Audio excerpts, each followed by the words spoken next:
use the facility and being the host.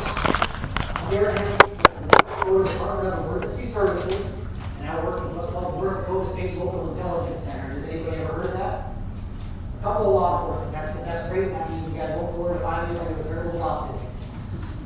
I think the first thing I want to talk about is why we're here, and this is a community listening forum. So it's not going to be me and other people doing big long presentations for you guys today. We wanted to give everybody across the state, we're going to 6 different cities, a chance to talk about what their concerns are and any questions they might have, and that could be for law enforcement, for the local schools, from our state partners that we have here. So that's the first thing we want to get across, is that this isn't for us to just bloviate and talk to you guys. We want to get your feedback and your questions. So talk about the purpose, who I am. I think the next thing I want to do is introduce some of the folks that are here, and I didn't catch everybody's name that I know will be answering some questions, but I'll try to, I guess, get everybody I can think of. First, we've got a couple of folks from DPI. We've got Robin over here. She's got the mic. And if you have a question or a comment, something you'd like to say, you raise your hand. She'll get that mic to you. And before you speak, just introduce who you are and who you're with, so we know what your perspective is and whether or not we can trust you. How about that? If from the state might be, then you just have to disregard. We've also got Dale. He's the PIO from DPI. He's the one taking pictures of me now. I didn't realize that. I'm hoping he's going to get you guys. Get your good son. Good luck. Let's see. So with that, I know we've got Mr. Nick Archuleta, right? Yep. From ND United. If you want to just wait and let everybody know maybe who you are. It's Alexis Baxter. I thought. Anyways, you want to wait to everybody. We've got Captain Meyer and Lieutenant Fisher, right? Just walked in from the Highway Patrol. Let's see, Dickinson Chief, right? There's a couple of folks here. Who am I going to be missing? Sheriff, I can't miss you for sure. How about, do we have any resource officers here? One right here. All right, you're going to answer all the questions tonight. That's been my experience so far. The one time we've done this, we're going to get a lot of questions. So, let's hit up some of the school folks here. Dickinson High in the background there. Trinity, I know I have Trinity right here. We got Belfield. New England is here as well. You're with the small organized schools as well. School board member, I know I have at least one school board member. Right? Any other school board members here? All right, so we've got at least one. Who am I missing here? It's going to be somebody. It's going to go on my review. I can feel it. All right. How about any other elected officials or anybody I'm missing here? All right, guys, that means we've got a pretty good representation, at least of maybe teachers or community members, and that's great because those are usually the ones who have the questions. And I know we've got good support from Superintendent Basler. She was up the last one. She's traveling, I believe, and just getting back today, so she couldn't make this one, but we've got great support from her office. The Highway Patrol, the Governor's office has also been involved. And just a little background, we've been meeting periodically now, trying to come up with some better ways where we can coordinate all the resources across the state. Basically, do what we can to help schools become more safe and more secure. I think that's most of the stuff. We'll talk a little bit about Project Stand Up at the end as well. And I don't think I have a representative for that here, which will be, that means it's me, right? There's nobody else here that I can do it. So I'll talk a little bit about that as well. But who has no cards with them? Did we get them to a lot of people? We got just about one or two coming in. So I always wanted to just get a little pop quiz, and just on the first line on there, just write what your biggest concern with school safety is. You don't have to put your name on there if you don't want to. Just write down your biggest concern. And if you don't have a note card, just put it in the mental note card. And then the second thing I want you to put on there is, if you have a question for somebody at law enforcement, state, or the schools, whoever it might be, write that question down. Because in a couple of minutes here, I'm going to ask you guys, okay, what are your current concerns or your questions? And then what I'll do right after that is, because nobody's going to raise their hand, that's how it always goes, and then I'll say, okay, everybody do the no eye contact thing, do that, get that out of the way, and then I'll go back and ask the question again. So, if you guys got a chance to do that, I'm going to go on to the next part, which is, I'd like to just get started and see who has a question, whether it's for law enforcement, the school, or me as a Department of Emergency Services. Maybe I have a question. All right, the good news is that I came prepared to wrote a bunch of questions, wrote down a bunch of questions myself, so I can get the ball rolling, and eventually we'll say something that's going to spur another question. So, for me, the first one is, first I went to a pretty small town school out in Montana. I always get a little bit concerned about the safety and strength of our rural schools. They don't seem to have the resources. So, I got something to make sure. Let's talk a little bit about what you guys are doing in with putting some officers in the schools. Want to talk to that? Okay. Good evening, I'm Steve Fisher. I'm the commander for the Southwest region, which includes the Dickinson area. In partnership with DPI, our agency actually is hopefully meeting some of the needs of security at schools. Probably more the rural ones. I think we're seeing maybe some of the larger schools, larger agencies that have the school resource officers that are sending them to the particular schools. We've opened up, obviously, some security from our trooper standpoint, where we assign them to different schools that basically would like the services, at least for security. We're not looking at ourselves as a school resource officer in particular, but we are at least coming to the schools, the rural schools that are looking for maybe a little bit of extra security, being able to at least walk through the schools, park at the schools, that type of thing, maybe address some needs.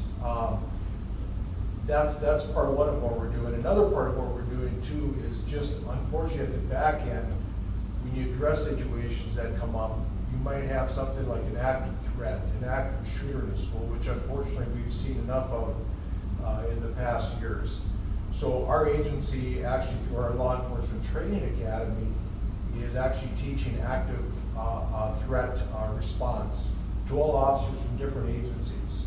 So that helps at least to be able to get our, the officers that are coming through, the new officers especially, through the Law Enforcement Training Academy, in the right mindset as far as what do you do, and how do you approach the schools, and what do you need to do, or what is your response need to be once you get to these schools. The other thing is our officers are also are all trained in active threat instructor or active threat response as well too, and that helps as well too. So although we are spread around the state as far as our personnel, we'll still respond as much as we can, obviously, and as many people as we can if any kind of incident does come up. The other thing that we do as an agency is teach the ALICE program. The ALICE program is obviously centers on the safety of the children and the teachers, administration, if an incident like this would ever come about. So it basically teaches what they should do in this type of situation. Obviously put themselves in the classrooms, lock the classrooms down, that type of thing. So that training is also available as well too. I know other law enforcement agencies have instructors that do provide that as well too, but our agency does too. So we do offer that at no cost to the schools, and I think it's just outstanding information to provide to the schools, to the staff, to the students, and just another way of making a safe environment as well too. Excellent, thank you. Did anybody have a question before I get talk on that? So you talked about the ALICE training, which I think is great. That stands for Alert, Lockdown, Inform, Counter, and Evade. Has any of the schools or any of the schools using that currently? We're using run, hide, fight. Run, hide, fight? Yeah, but it's very similar, absolutely. I teach the run, hide, fight myself. I've done the ALICE training. They're both great, as long as you have some sort of training. So you talked about the ALICE training. You guys have some instructors who can come on site for free and teach. We also have our federal Department of Homeland Security provides run, hide, fight training through the Protective Security Advisor out of Bismarck. His name is Don Bonsberg. I'd be happy to get you hooked up with him. I also can come out and teach the run, hide, fight. I think those are most of the resources that I know of that are free for the active shooter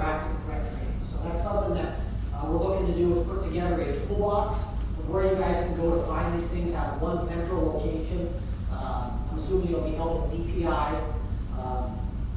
So you guys, if you need some training on whatever it is, you can contact Val there, and she can at least get you pointed in the right direction. Hopefully we'll put together a good enough product. We can send it out to you guys in advance.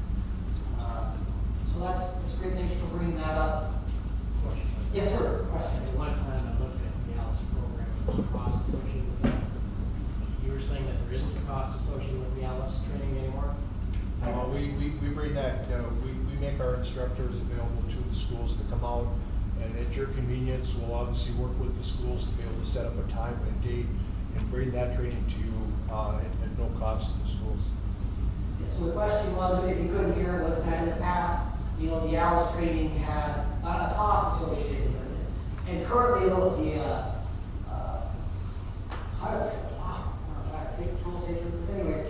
they did get some guys training, and that's going to be, obviously it's not free because our tax dollars have already paid for it, but other than that, free. And that's pretty recent here, within about the last few months, they started getting the instructors training. So it's really good training as well. They have some different resources for the grade school level, some books. I don't know if you guys have received those books yet, but it's something that can be. Yeah, I'm not sure if we have, but I'm sure we.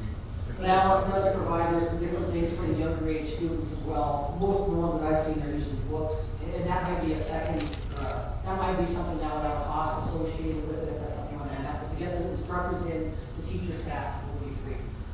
Same with the run I fight, we train that for free. So, and since you're so engaged, one of the things that I get asked a lot as I travel around the different schools is, what's my school even doing to improve security? And I can say that over the last 3 years, I've been really impressed with the schools in the state. It seems like everybody's really on board with trying to do a good job and make things safer. Can some of the folks here from the local schools talk a little bit about some of the measures they've implemented or changes they've made in the last 2 or 3 years to increase safety or security? I know we got a lot of representation, so we'll get you on next. I was a little concerned when Darren asked me what shoes I was wearing. Yeah, poor Kirsten had high heels on last time, and she was all over the place. That's kind of two things. One, we've implemented cameras and door lock system where we can set them and they'll open at certain times of the day. It's a security measure, but it's not completely safe because, like I said, it does open. But so that's one of the things that we've done, other than some training also. But my question is this training is all great. It's good for our schools. We need it. But if we're doing that, then it's too late. I mean, it's already too late. My question is there anything out there that's coming down to help us maybe pay or something that will help us put in security measures that are a little bit stronger than what we have, like metal detectors or bulletproof glass on your doors? I mean, anything like that to keep these people out. Because if we have to call or put in this training into effect, it's already too late. We're already in it. But that's kind of what we're doing at our school right now, and it all helps, I think. So. Sure, and I'll answer that part of your question while somebody else formulates their answer to that. Right? That's not fair. You didn't get a chance to prepare your remarks. But to my knowledge, there's nothing currently for physical security measures. There's a new grant that I just saw come through the National Government Association, but I haven't got to read the whole thing, but I think it was all on security assessments. I don't think it had any money available for adding, the newest gadget, so to speak. We had some money a few years ago that got gobbled up pretty quick. A lot of cameras and locks were purchased with that money. But I think you're right.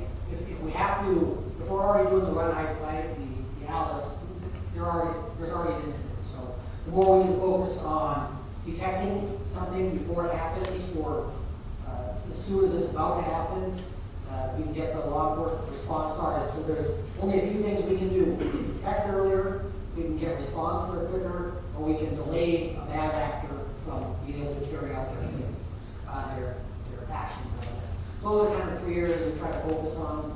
I'll talk a little bit briefly about, we can do site visits where people like myself or someone will come out and give you some ideas on things that you can do when money becomes available, or some things that are free, some policy type changes. So we can help with some ideas there, but right now, no money, and that's kind of the real crux, right? If I give you all the best advice in the world, but there's no money to implement it, it's not going to get you as far. Dear, can I just add one thing? Yes, please. I know from the Department of Public Instruction, we have received a larger allocation this year in our Title IV dollars, which can be used in well-rounded, safe and healthy, and technology. So I know some schools, and there's parameters with that, and it's based on your needs assessment. But some schools saw a very significant increase in that money. And so some schools are purchasing the security cameras and the locks and those that type of equipment from their allocation. So that's something that we haven't necessarily had in the past, but we did see several $1 million more allocated out to schools in those areas. Excellent. Some money, right? That's what we want. Any other local folks want to talk about any measures they put in at the schools? So do we have any, who's here from just the community with kids in the school system? Anybody? All right, we got at least one, I see. We got some teachers here. And I normally get a lot of teachers, it seems like, and they have some good information, some good input. But, how about, let's see, Trinity, you're pretty new, right? I'm pretty Yeah, new. Everything's locked down, secured, cameras, even our elementary is upgraded with building locks. Excuse me. So yeah, with our new school, we will have 51 cameras, doors lock at a certain time. All visitors have to be checked in, have to be buzzed in. Same with our students, if they're tardy, they can't get in. Unless they go through the security to come through. And our 2 elementary buildings now are also locked down where you have to be buzzed to get in. So, doing our best to tighten things up. Kind of sounds like the dream system for most schools that I go to. So, we're pretty fortunate, but I guess when you get into school, that's what you get, right? It's better to pay for it up front.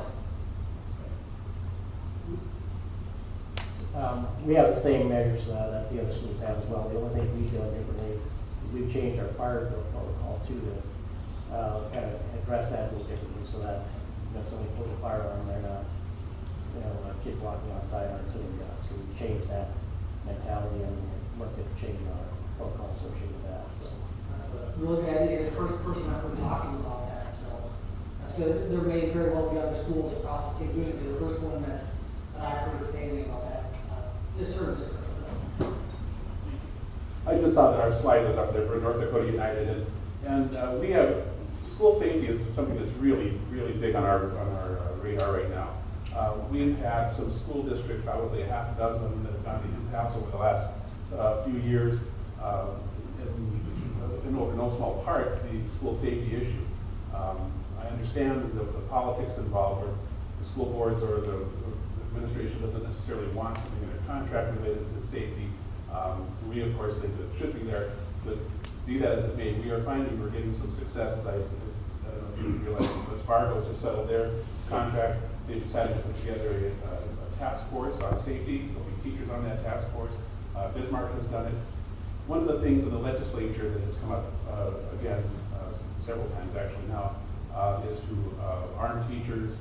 We are opposed to that, of course, and we're opposed to that because our members are opposed to it. We've surveyed this issue twice, I think the first time in 2015 and then just recently, this past spring. It's very, very clear. It's a 3-to-1. We have teachers that don't want other teachers or staff armed. However, it's that same 3-to-1 margin that says, yes, we do want school resource officers, because school resource officers do provide an incredible benefit at every school. We're cognizant of the fact, of course, that some rural communities don't have the same resources because they don't have the same tax base to provide for these. So we have suggested to the legislature on occasion that maybe they want to start something like school safety improvement grants, where they offer grants to make schools physically more safer places, update those entrances, update whatever they have to. We need to have some more money being spent on mental health. training teachers and others to make sure that they recognize when a child is under some stress. It's not usually something that happens automatically, but it does happen. We need to have better training there.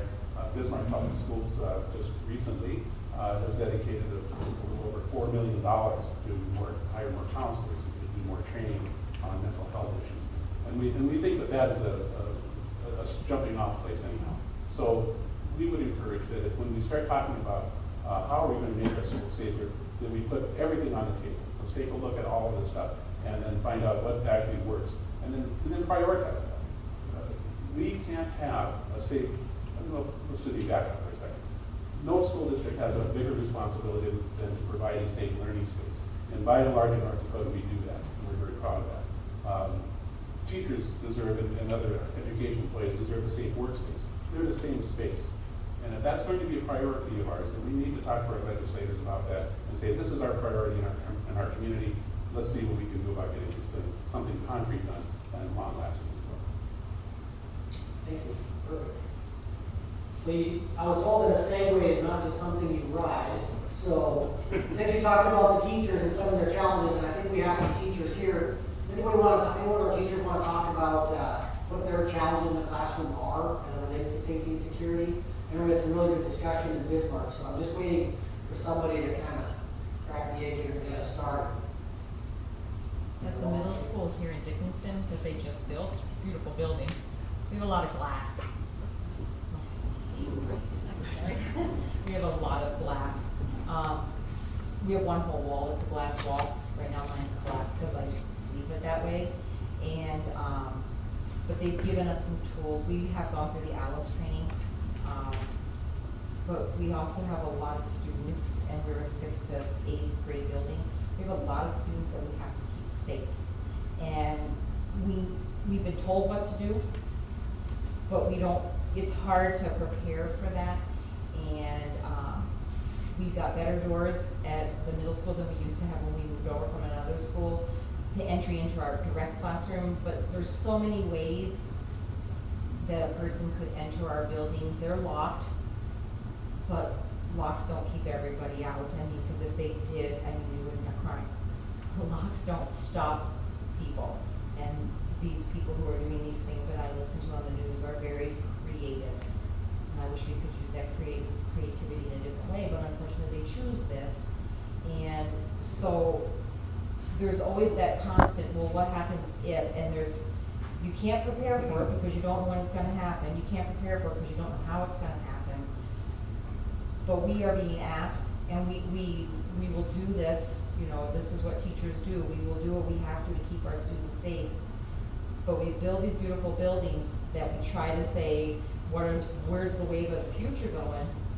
And sometimes some of the things we put in these beautiful buildings may not be possibly maybe the safest ideas. They look great, the function is awesome, and we're appreciative of what we have. But there's that little bit of element that, what if I want to go home every night to my own children, and I want my students to go home every night to their parents. I don't want to have to ever be a Sandy Hook teacher or a Colin White teacher. I don't, that scares me to think of it. It scares me to think of my sons being students in this school, that those teachers, I know those teachers will protect my sons to the nth degree, but I don't want to put them in there. So anything that we can do to make our buildings a safer place for not only our students that walk through that door, but for us staff members that walk through that door, anything we can do will be appreciated. Excellent points, lots of them. I can tell you that going throughout the state, that's probably brought up 90% of the time is glass. We've got glass everywhere. And it's a real balance, because you want to give kids a good learning environment, right? We don't want to put every kid in a solitary confined prison cell, which would be super safe, but they wouldn't learn. And so we're trying to balance it out. And it seems like we've either got a really old school that wasn't designed with any security and safety in mind, we can't even have an electric lock to the front door, or we've got a brand new school that's a glass box, basically. Kind of seems like we've got the two extremes there. We kind of miss the fact, if I can. Yeah, please. We kind of miss the fact that Oh, I'm coming. Oh, I don't need that.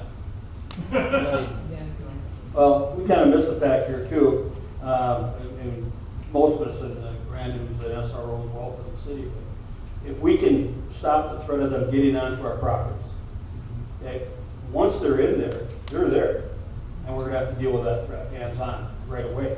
But if we have measures, and I know nobody likes fences around schools, I get that, I understand that. But there are those certain things like guarding our doors, extra safety measures on those locks on the doors. We had one out in Belleville, one of the janitors from the door out in Billings County designed his own internal lock on the doors. Cost probably like $3 a piece to make. They're wonderful, you don't have to spend $1,000.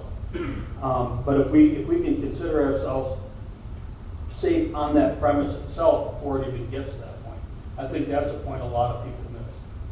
And part of that comes in cooperation with both our administrators, our teachers, and staff members, counselors, et cetera. And, you know, we get together like once a week and we talk about Johnny, you know, and maybe one teacher, one counselor realizes he's not the same as he was yesterday. That's when we bring it up. So we start getting proactive with that rather than waiting for something. And that works very well. But back to that, we really need, and I think the sheriff is very much in agreement with that. If we can keep them out, number one is the biggest thing. Yeah, I think really that goes back to what I was talking about earlier, is detect. The sooner we can detect them, because if somebody's out the front door with a gun and they want to get in, there's not much we can do, unfortunately. Even if we've got the best lock, they're going to be able to get through in not too much time. But we do want to delay them. We still want to get the best lock, because if that buys us 30 more seconds, that's 30 more seconds of safety, 30 more seconds before to give law enforcement a chance to get there. So that's the deter part, or delay, excuse me. But if we're starting out by a fence further out, we can detect it a little bit sooner. And then response, that goes back to having the SROs and the high patrol in the school, or somebody close by that can get there in time before we have a real tragedy. So those are the three things, and I use that across all infrastructure, whether I'm talking about a power plant or a school. Those are kind of the three things we normally try to focus on. But thank you for kind of bringing that up. Yeah, I was happy to hear you talk about the glass and some of the physical security measures. You talked about detecting. One of the things I got a lot out of the very first session we did at Bismarck that's kind of great to me is the assessment of the students. You know, when you see something it's not quite right, or there's a social media post, something like that. Can you guys talk to that at all? I guess any teachers, is there anything in Dickinson or the surrounding schools that have assessment teams? Anything currently? Go ahead. There's two pilot programs Utilized around the state. Eula has one, Northern Cass has one, where they've got a pilot program that they bring psychologists in to the school to do assessment. School counselors, there's not enough of them, just like everything else, and their training is not in a little bit of mental health, but it's also the school counselor. You know, it's the other jobs that they're doing. They're overworked. There's not enough of them. So I know Beulah and Northern Cass have a pilot program where they bring a psychologist into the school to do an initial assessment, help out the counselors, and then from there they schedule their doctor sessions at the clinic if necessary. If they can't get to the clinic, they come back to the schools to meet with the students to deal with mental health. And I think that's the avenue that is something that the state could help out with, that there could be funding just to get doctors into the schools. Yes, there's not enough doctors who are around to all the small schools as well. I understand that, but it's a program that is got good thought. It's got some legs underneath it. That it's helping out the counselors to assess these students that are the ones that we're talking about here, that maybe can avert some problems. That's great. I didn't know about those programs, so we're going to have some more information on it, if necessary. So I don't have any information on that particular program, but just wanted to share a little bit that we at School Boards have been offering this summer threat assessment training to school districts. It's a team-based approach, basically getting your teachers, your administration, counselors, local law enforcement, anybody that you feel in the community comes into regular contact with kids to kind of work together and notice the changes in Johnny, help each other evaluate, piece together events. If we go back to what happened in Parkland, Florida, we heard in the news a lot about, well, this kid was reported to this agency and it just reported once, didn't do a lot. Well, if they reported it to school, the same thing. So just trying to connect those agencies. We do a tabletop exercise. It's very, very, very low cost. We have one left in Fargo in adults, I think. But then we'll probably wrap up for the year because we do ask that you as a district bring your admin, your counselors, a lot of people to ask to come out of the building during the school year, but we will be offering that again next year. So just something to keep in mind that if you have questions, I know our trainers are probably willing to come out to districts on an individual basis. In that program, we had talked a little bit about in the park, we call it partner safety meeting. That's what it's got the governor's office, the State Department of Homeland Security, DPI, of course, very kind of the coordinating piece there. But we've got North Dakota United, school boards, I can't even think of all of them. I guess I got a listed here. Right there is a list of most of the folks that are on there. I know there's even some additional staff. So that's something that we talked about in those groups. One of the things we want to do with the information, the questions, and the things you guys have, is implement that into what we're talking about so we can address your guys' needs. Because I can come around the state and talk to people all the time, but who knows if it really fits for what you guys are doing or what you want. So, And Darren, if I could just talk Yes, about Alexis please. would say, I recently attended a 3-day training on school safety and security. And one of the gentlemen that spoke is a white hat or task force good to help systems realize where they're vulnerable. He also works for the FBI as a consultant, and they've done some mapping of the recent school shootings. Well, I shouldn't say recent, even as far back as 1999. And so he has some nice data and some nice charts, and they go through and say, did our schools have locks, or do they have security cameras? And the schools had 99% of those measures that we think make us feel safe, but they lack two things. They lack that communication, because when they back map, like social media posts, and they back map, they might have had an incident with law enforcement, but the school didn't know, or they're having struggles in school, but the community, maybe the therapists they're working with didn't know. There wasn't that communication. So communication was key. And then relationships with somebody in the school. We know that students having that key adult within their building and feeling safe and secure, that's key. So that's one preventative measures our schools can do. When you look at our data, 30% of our youth are saying they come to school feeling sad and depressed. And that's an increased trend, and we've seen that trend increase pretty steadily over the years. So I think that's an area we all can improve on. And when you were talking, sir, about the therapist in the school, that is being piloted at MHA Nation. It's called Communities in Schools program. And then we also have other schools who have contacted their human service center and said, is there any way, if we provide the space, can you house someone in our building and work with some of our students? And I know, Yeah, do you want to share a little bit? I can just a little bit about it. I'm Brad Brown with Badlands Human Service Center here in Dickinson, and also West Central Human Service Center in Bismarck. And we're doing some pilot projects in Bismarck right now with some of the schools where we're having some like therapists and counselors go right into the school and kind of not only work with the teachers, but also work with some of the students that are having some behavioral health challenges and kind of not identifying them, but also working with ones that have maybe already been identified or who needs mental health. So that's kind of where we're at. But we're only with one school right now, but we'll expand that. And I know that they're looking at hiring some staff, and we're just hoping they won't take our staff. well, and we're, working with that school as well, kind of keeping how that's working. And so far it's been no cost, because we keep looking at them and saying, tell us the cost, and, if we're going to scale this up across the state, how much money will that take? And they are saying with that partnership, there was really no cost to them.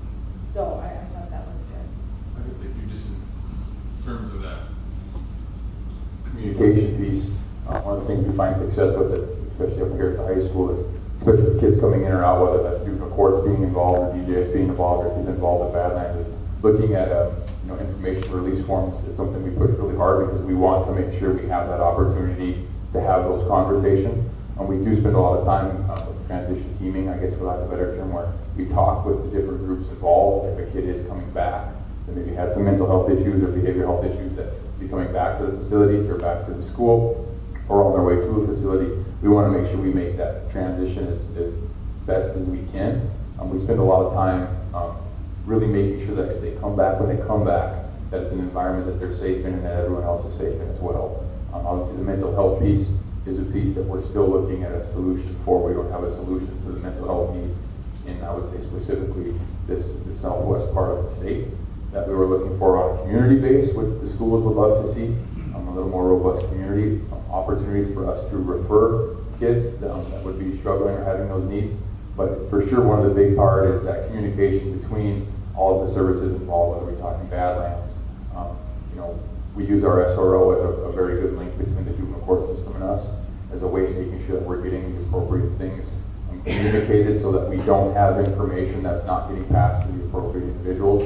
Obviously, a big push of that comes from us making sure we have the appropriate list of information forms, but that's been a big success for us once we can establish that those are there to make sure that that information follows to the best safety environment that we can provide that information goes. So. Really good point about the release of information. That was something that came up frequently in Bismarck. That a lot of times they felt like their hands were tied because they couldn't get the information. So it sounds like you guys have a good partnership here that can really be replicated around the state. And I wanted to touch on the human services real quick. Your boss, Chris Jones, is at the Bismarck one, and he is super passionate about this. So I think there's a real opportunity to work there, work with you guys. I was impressed. It was the first time I heard him speak, and you could hear it in his voice that something he really cares about. Questions or comments on you guys have thought of? I know you guys all wrote on your pop quiz, right? Wrote something down. Yes, sir. Sure, something that was I'd give you this one, but I'd have to stand so close to you. Anyone heard of the Stop It app? Okay, at Trinity we're going to implement, it's a system or an app where the kids put the app on their phones and they can text, they're anonymous if they choose to be. And they have total open line of communication with our dean of student and our principals. So if they want to identify themselves, they can, but they can remain anonymous that, hey, Father, last 2 nights I've been picked on after football practice or whatever. Well, would you like to identify yourself? No, your grade, but it's just give students a chance to share what they're experiencing. And you know how kids are about now wanting to rat on their friends, so to speak. But this way they can have an open communication and they can remain anonymous if they choose to, or they can, identify themselves. The other thing is you can capture everything, and if it's serious, you can turn it over to law enforcement. The text message says, hey, I was fretting last night, or, my dad beat me when I got home last night. You can turn that over to the appropriate authorities. So we're really excited about that, to implement that here in a couple weeks. That's great. Is anybody else using any apps or technology in their school systems?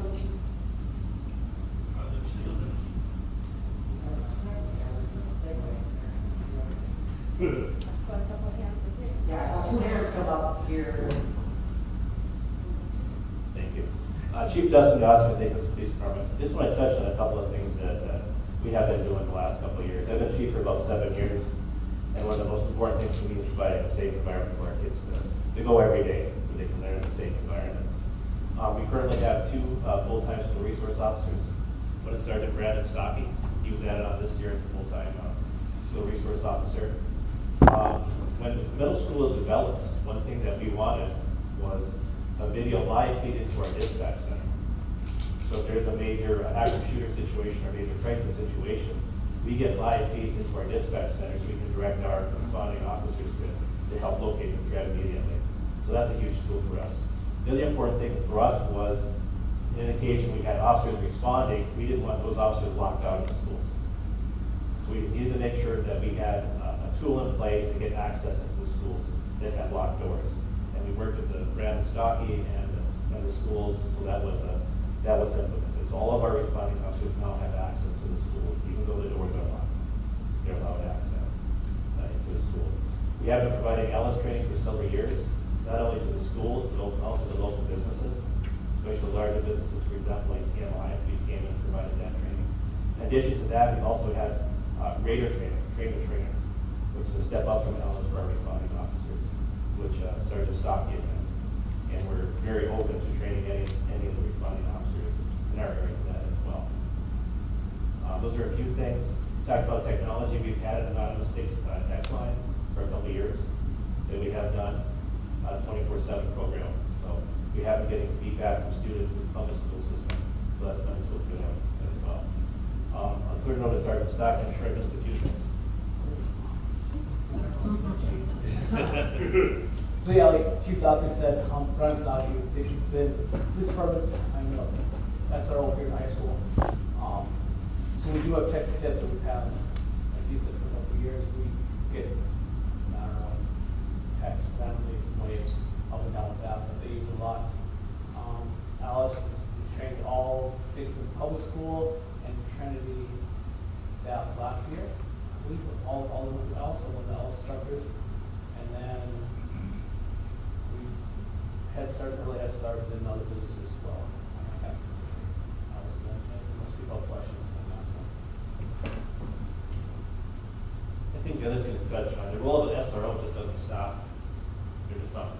One thing that we've done, we have an office over at the West River Community Center, where we try to stay in touch with the kids in the summer programs that they do throughout the year. And our SRO also participates in the backpack program over the summer, so we still maintain that touch with them to see what's going on there. You guys hit on a few things that I see are big struggles across the state. Is one, sharing those cameras. Some schools will absolutely not do it, and they have their reasons for that. I'm not saying they're wrong. And then some schools are totally on board with it. So I think it's great that you guys are doing that. And the getting access. And that's kind of challenging too. And I would ask what your guys' methodology was, at least not in the public forum. That's something that a lot of schools have struggled with too, is how can they get law enforcement that immediate access or really close to it when they get there. There's a few ways it can be done, but it depends on what kind of laws you have. Sounds like you guys kind of cracked that nut already. Right. And just touch on the SRO program. Right now, between the two, they share that one's assigned to the middle school, one's assigned to the high school. They share that the elementary schools. We are working on developing a third school resource officer just assigned to elementary levels. Because the amount of calls that we've responded to in the past, the elementary levels is definitely eye-opening. So we're trying to get them kids before they even get to the middle school age. Yeah, I was really surprised to hear Chris Jones from Human Services at the last meeting talking about how young these children are, these problems are starting. Exact same thing. The earlier you can intervene and get them the help that they need, the better it will be. So that's great you guys are doing that. Since you got an SRO right behind it, and for the folks here who might not know, can you talk a little about what an SRO does and what their responsibilities and limits are?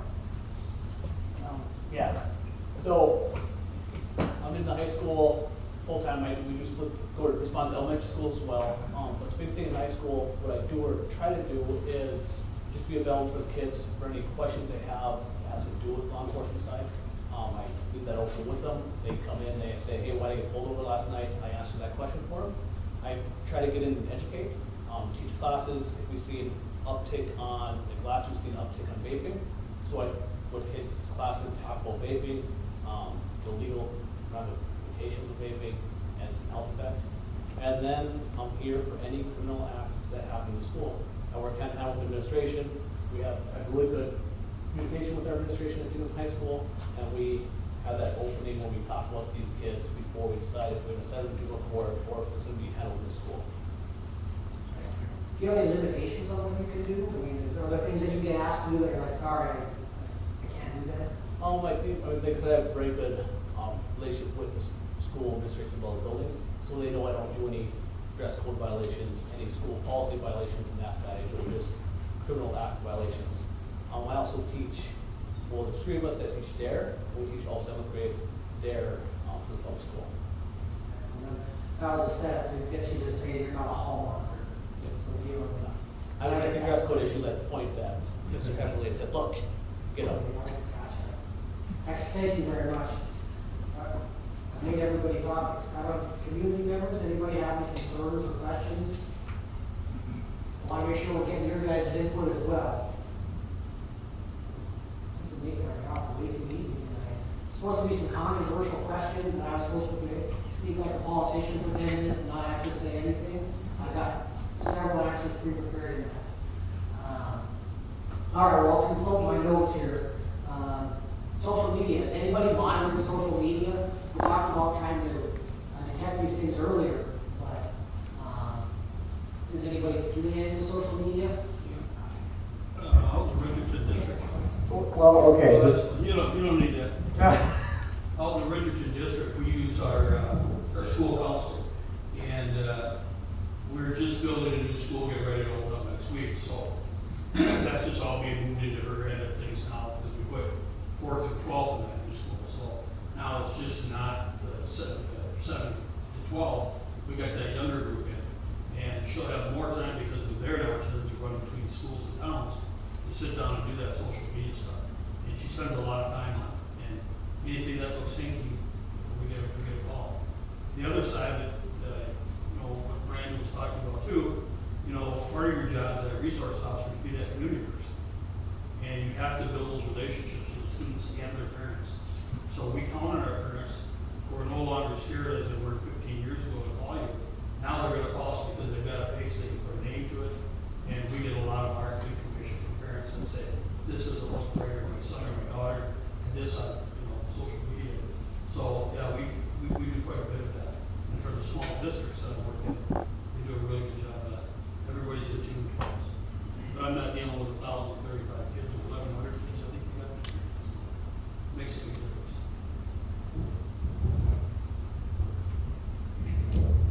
So I had a question. It's about Project Stand Up. Yes. So maybe this might be actually a very silly question, but I guess so it works. I text. Say I am going to report something via Project Stand Up. I text drugs, just the word drugs, to that number, and then I guess how does it log my? Do I have to send more detail than that, or what? How does it all work?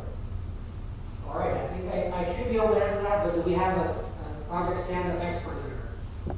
Well, Yes, well, you should be here. The Sheriff's Association was the first ones on board here. Okay, so Project Stand Up started in South Dakota a little over a year ago, May. Present, North Dakota was the second state.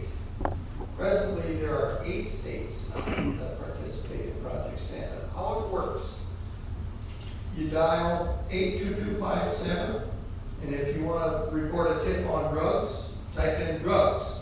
That will get you, the headquarters is in Arizona. That will get you to the headquarters. You will then receive a series of questions that they're going to ask. And you answer those questions, then within minutes, that text goes lifetime to whatever agency it's directed for. Like Stark County Sheriff's Department, it goes to Major Mosier, Major Wallace, myself, Sergeant Van Doren, and if it's drugs, it goes to our task force. Schools will go to Major Mosier, Major Wallace, Sergeant Van Doren, myself, and then the school administrator and whoever the school wants their text to go to. The other thing that was talked about was anonymity. That text goes to Arizona. What we get is not a forward of a text, it's an email. So Project Stand Up, they have that text number. They're a 501(c), a private entity. So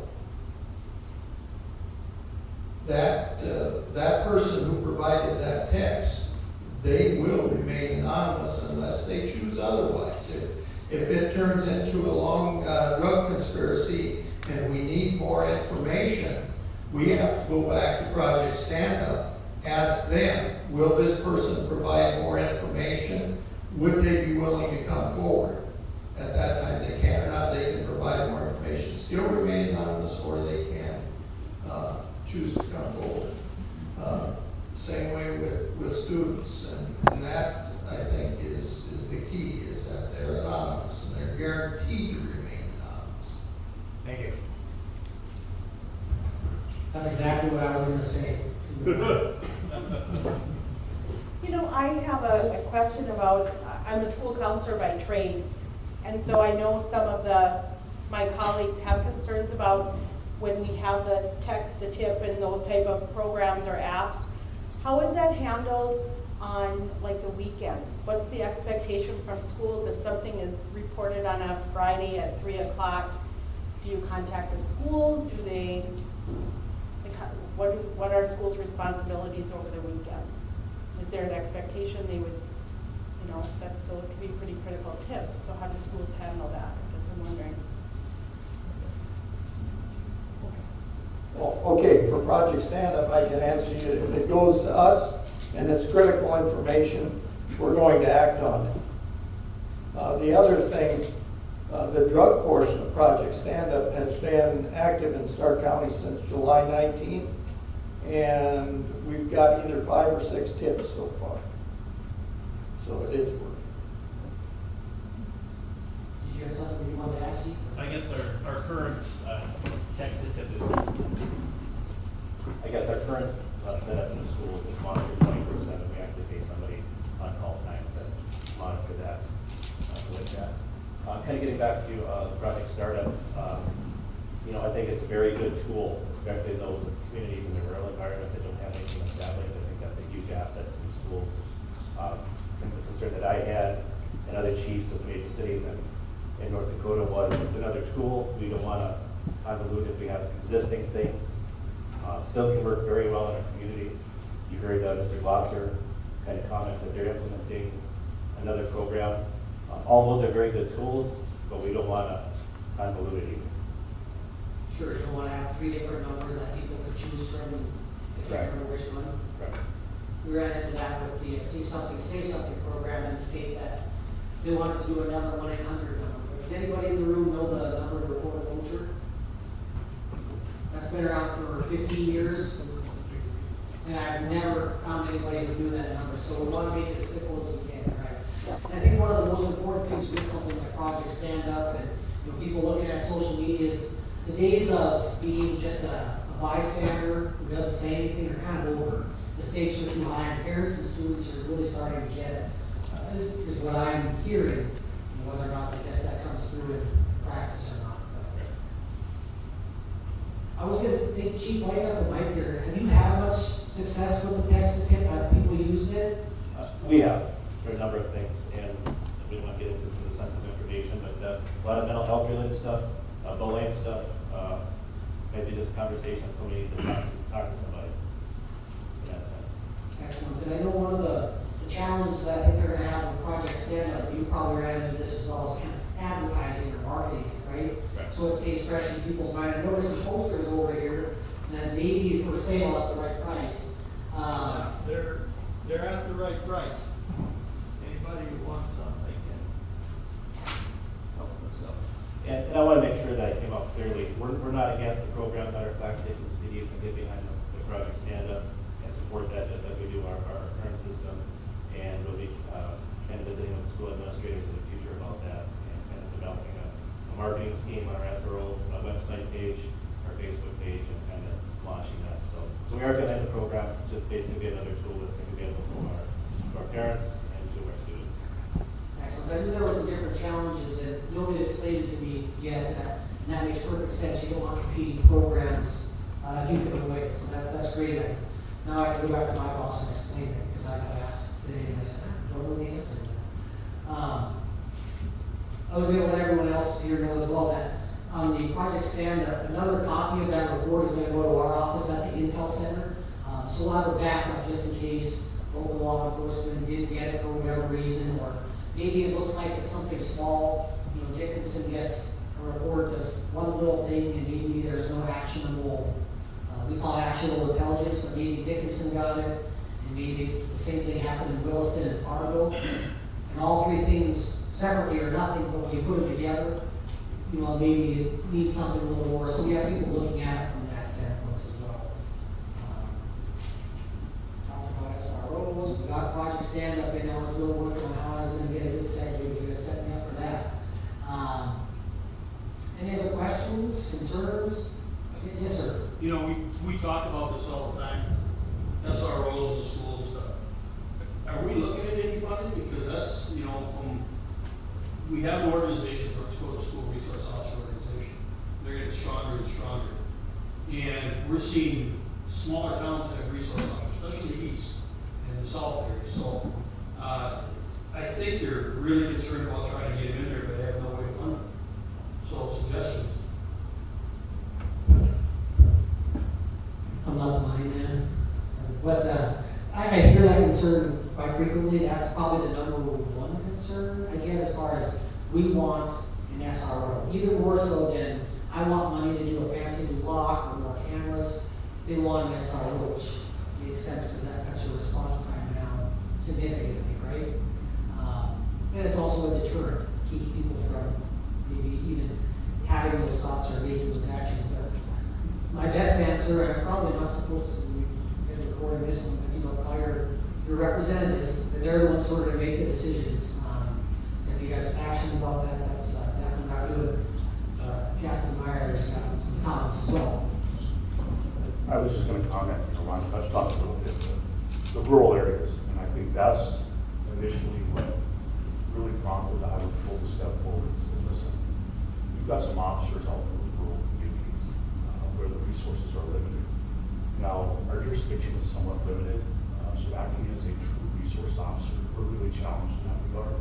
But what we can offer are several, steps within that process. We can act as a deterrent. We can be present, even if it's just to stop in and do paperwork for an hour or two, something like that. We can have that presence so that if we are there and there's an incident that needs some immediate attention, our officers are there. We can gather, we can maybe just intervene, do what we need to do, and then contact the local jurisdiction and follow up with them. That's really the crux of where we come in.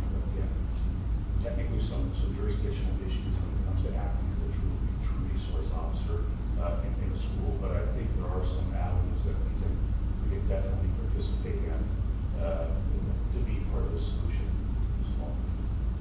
That's great. Yeah, you talked about being in the schools just kind of, I don't know what the word, but randomly a little bit, stopping in the in the military, they do that all the time because if you don't know when the law enforcement's going to be there, you don't know when to plan your bad actions. So that can be a great deterrent. But I hope I gave you the political answer on the school resource officers. Everybody wants them. I think there's some different interests, but I can't speak for legislators on that. It would be sure nice to have. Yes, sir. Funding is extremely tight, between school districts and the law enforcement agencies across the state. In the past, Dickinson Police Department has applied for several cost grants that were dedicated to adding school resource officers into the schools. We haven't had any success with that. It's very important that the school districts develop a relationship with the law enforcement agencies to help aid those positions. We worked really hard to develop a relationship with the Dickinson Public School District, and they help fund our SRO program. Without them, we would have been able to add an additional SRO, and we're hoping to continue those relations, develop a third SRO, and I'll probably have future conversations with Mr. Glosser as far as their availability to maybe be a portion to add that third and spend some time in their school and their interested. So it's very important that the law enforcement agencies, be it PD or SO, develop those relationships with the school districts. Excellent. Yeah, the relationships seems like they're always key. Alexis, you got something? Yeah, I don't have a whole lot to add, but to your question, the safety partners are having that discussion. That's something that we've talked about. I don't think we have any quick fixes that we figured out. But I think between that discussion and as you mentioned, if you're talking to your local legislators, that can certainly help. The other thing that I wanted to mention is we do have a couple of districts that share an SRO with another district, certainly not as great as having your own. But if you are in a more rural area and can come with some sort of cost sharing agreement where that might make the difference between making it work or not, there is a legal option to do that. Question or a comment? I just had a question about SROs as far as, the question came up, do we harm our teachers, versus an SRO?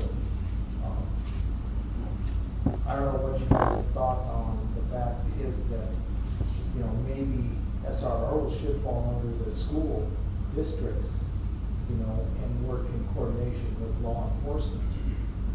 So it's a funding that is provided by the school districts.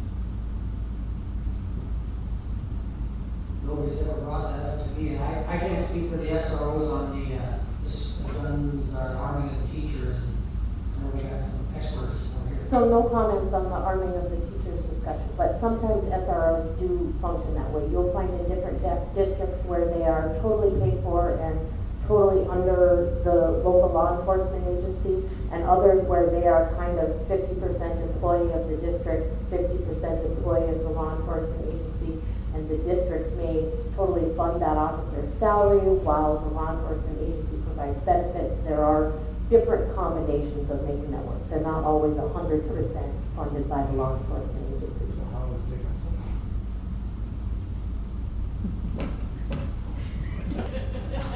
They do pick up 100% of Sergeant Stocky's salary. Who does? School district. Oh, they do? Yep, yeah, we've worked on that hard with them, and we've been very lucky, fortunate to get that in place.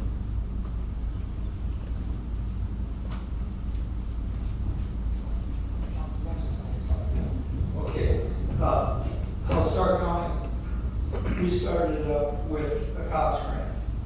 1 year, and now Van Dorn is on our salary, so, and that's the plan to stay. Would it be nice to expand? Yes. And he has 2 school districts, both Belfield and Richardson. We talked about getting more, and we'll just see when it comes to budget time. I have not approached the school districts for money because, as far as I'm concerned, that's our duty to provide a safe environment throughout the county. I think Chief Ossinger touched on a real thing, and that is the communication, open lines, and everybody, because we are all in this. The citizens, the school boards, the teachers, law enforcement, everybody, and open lines are key. But that's how Stark County Startup is. He's our deputy. He's funded in Stark County Sheriff's Office budget. And they're in that same flexible funding stream that I was talking about earlier, where you can use for security cameras and those measures. You could use that for purchasing an SRO service. However, it is based on a community's needs assessment. And for most of our small rural schools, we're talking $10,000. So now they have to decide, where's our primary need, and is it for educating students? And $10,000 doesn't buy much. We just simply don't see schools with excess money at the end of the year. So typically, that money is usually put into title services or direct teaching services for students. One of the things I wanted to touch on, funding and project standards, I know that there's some talk right now about going to some private sector companies to get some advertising dollars to help push the message out there. So if that's something that you guys have connections locally, you want to talk about with them, that would make some sense. Because somebody's going to be doing it sooner rather than later. I believe it'll actually be the project stand-up folks will be the ones doing the reach out. But if you have connections you think they should be talking to, let me know, and let them know. But not using the text line. Don't text a tip. Let me know somebody who can help fund that. I thought I saw a question, comment. He moved his arm. He did, and I was being. I'm gonna have to go to the tape on that. Get it in the replay. It's like he had an auction. Don't move that arm. All right. Does anybody else have any questions or concerns? We still got a few minutes we can use up, but I won't drag it out if we don't have. Does anybody just have any comments they would like to make? something that we could, yes, sir. Obviously, being at the high school level and dealing with a lot of those situations in the last, this is my 4th year, I just want to make the comment that I definitely appreciate, especially the law enforcement side and Badlands Community Service, both mental health and law enforcement side, willingness to come to something like this and visit. I can't tell you how valuable it is for me and my ability to respond to situations that happen in schools by having clear communication lines and knowing the individuals involved, both the police department, the county, the sheriff's department at Badlands, whether we're talking juvenile courts, juvenile services, Stark County services. Those relationships are, is to me, the most valuable thing that we can develop. So I wanted to make sure before, at least on the school side for me, I wanted to say thank you to the people involved in this, especially the ones that deal with me on a daily basis. I know it can be difficult at times, Sergeant Saki, but I definitely wanted to say thank you for that, and I appreciate people's willingness to come and visit as well. Yeah, thanks. I think you're right. It's the relationships that really can make the whole thing go. So I know I had you guys write something down on note cards, and if you didn't want to ask your question, that's fine. But if you want somebody to reach out to you, you know, some people don't like having that microphone. It turns into karaoke night at the Oasis when they get that, so they're nervous to ask a question. But if you write your name on your card and you want somebody to reach out to you, we'd be happy to do that. We'll get the right person in touch with you. Otherwise, if you drop the cards off up here, just so we get an idea of what your guys' concerns are, the plan with this information is to take it back to the partner safety meeting, create the resource kit of what you guys are looking for, as well as we're trying to identify issues that need to do with the legislature, and just get an overall idea of maybe what we need to maybe build training on. If there's something that doesn't exist, but you guys want training on it, maybe that's something we need to develop training for. So that's kind of some of the things we're looking at. I don't know, am I missing anything from DPI's perspective? No, I think that sums it up great. And, you know, we are only, we're here to serve you, and we are only as good as the information we get, and so we need your input. It helps drive forward change, and our students are definitely worth it. So we hope, and if you didn't get a note card, I have extra. So just raise your hands if I can bring those around. All right, going once, twice. Okay, well, I guess that'll wrap us up. Thanks to Dickinson High School for letting us use your facility and being such good hosts. We appreciate it. And if you guys need anything from any of the partners, let us know. We're from the government here.